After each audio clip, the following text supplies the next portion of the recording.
Anytime you hear the word bypass, the first thing that comes to mind is going around something or getting rid of something. So when someone asks for a compressor bypass pulley, or they may call it an AC bypass pulley, you might be thinking, why would someone want to bypass their air conditioning? You can be assured that they don't actually want to bypass it. But on some aging vehicles, when the AC compressor fails, the cost of the repair exceeds the value of the vehicle. But that in itself is not the problem. The problem is that on modern vehicles with serpentine belt systems, there is often only one belt that drives everything. If the AC compressor pulley bearing fails, the serpentine belt will be damaged, and with no serpentine belt, you have no alternator, no water pump, no power steering. You get the idea.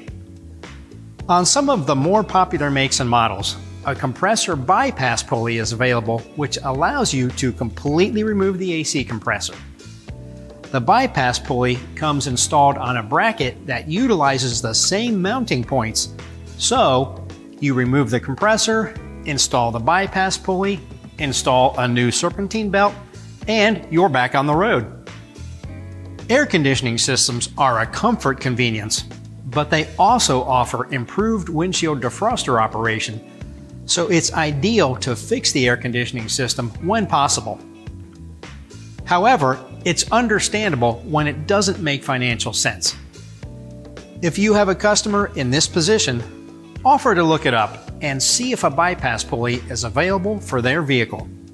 If it is, remind them that the air conditioning system may still contain refrigerant, and it needs to be professionally recovered prior to removing the old compressor.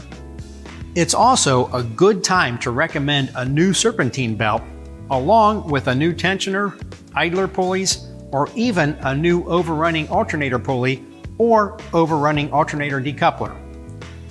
Even though the compressor will be eliminated, the rest of the belt drive system and the critical components you cannot do without rely on proper belt tension and drive system operation. Thanks for watching.